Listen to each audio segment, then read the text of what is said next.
Chapter 4 is finally done. The second day is off to a different start than what I expected. Definitely, I wanted to go to church today because I had missed the last Sunday, actually last couple, because on the one I was spending some time with family on vacation, and on the other I just was feeling incredibly poorly.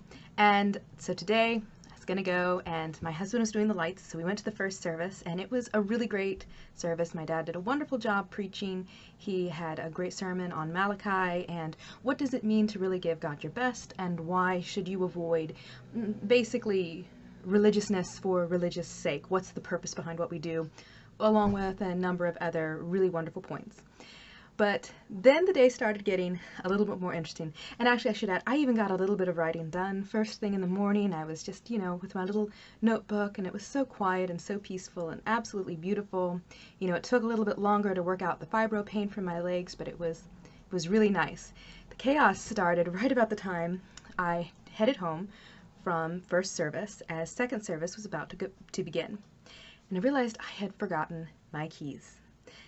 Yes, I had remembered my pen, my notebook, even the items that I needed to drop off at the church, but not my keys, and the doors were locked, so I had to hustle myself back to the church, slide in just in time, get the keys, and head off. But of course, there are people that you run into, wonderful people, and they want to talk, and I received some interesting beauty advice from a friend who then sent me some YouTube videos to show me that I need to do some more with my face. And these beauty gurus, I must say, I've never watched any of their makeup tutorials, but my goodness, they're gorgeous. However, I am not built like them. I don't have the time to do this, and I know that I have a chubby face and my makeup isn't particularly good. Like, the redness that you see in there, that's natural. I don't wear blush unless I'm really pale, so I don't have time for makeup. However, it was enough looking at that to suddenly feel like a gigantic troad.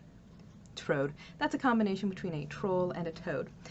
And so I had to shake myself out of that. I was like, no, you have a novel to write. Get to it. Nobody cares about your face. There's plenty of other time to learn other things.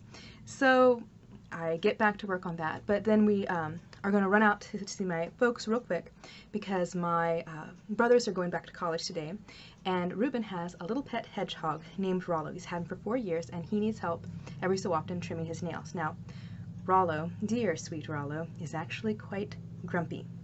He hates having his nails trimmed. Now, at first, everything was going quite wonderfully with Rollo. He was letting me hold him because, I pick him up and I hold him and I talk to him just to calm him down, like, hey, it's okay, sweetheart, it's gonna be fine. And we have this, and he was just so friendly. He's doing little nibbles and licking my hand, and he's just being all friendly, and as hedgehogs are when they choose to be. And then as soon as Reuben comes down to hold him, and I pass him to him, and I pick up the nail clippers, and he just bunches up, starts prickling and bristling. He does not want to have his nails cut. So, but of course, it's for his own good. And we always try to do it before it absolutely has to get done, because hedgehogs can be very difficult to get their nails trimmed. And I was just getting ready, and that little guy lunged forward. Don't even know quite how he got out of the grip that Reuben had him in, because he had him in a decent grip to keep him steady. Got out and took about that much of my thumb into his mouth. Now, hedgehogs have very small teeth. They just have pretty good pressure, and for someone like me, and he left like little gouges, the little top fangs went in just a little bit, but didn't cut the skin, just kind of bruised and startled me. And then, you're just supposed to, no, and you don't yell at them, never yell at a hedgehog, it scares them. And he's just, no, he was so grumpy. So we ended up having to put him back after holding him a little while longer so that he didn't think he was being rewarded for, with solitude for being grumpy, because hedgehogs tend to be extreme introverts. So that didn't happen today, but that took some time. And then on the way back, we were just going to swing by and grab my medication, which we've been having problems with this summer. And I'm not really sure what's going on with the pharmacies, but I've had some medications that they say they're no longer stocking, or I had to get additional permission from the doctor to have it. And to my knowledge, these aren't even difficult medications, and there's not really anything bad with them. And today they would not give me 2 of the medications. And then the third one, they changed the brand on me. And so, of course, it's a Sunday. And I'm going to have to call in to the doctor probably on Tuesday because the doctor isn't going to be open on Monday. And I'm just really aggravated because they changed the brand. It even says on this substituted brand, do not take if you have, and then it lists certain conditions. And I have 2 of those conditions. So I'm not sure what's going on with that. So that's going to be fun, and I'm going to put that off and hope that it's a little bit less problematic this time, because my medication has been a lot more spotty this summer, and that has created certain side effects. All that to say, this was time I did not spend writing, but I did learn some interesting things about my story. I have finally finished chapter 4, but I was also scribbling out scenes while I was in the car and while I was waiting, and and while I was sitting beside Rollo for a little bit, I was scribbling out, because sometimes he's my little writing buddy, and he's a sweetie, even when he bites me. And I have lots of segments, and I realized in the middle of this, I need a code. There needs to be a code in the story, and it needs to be something numerical.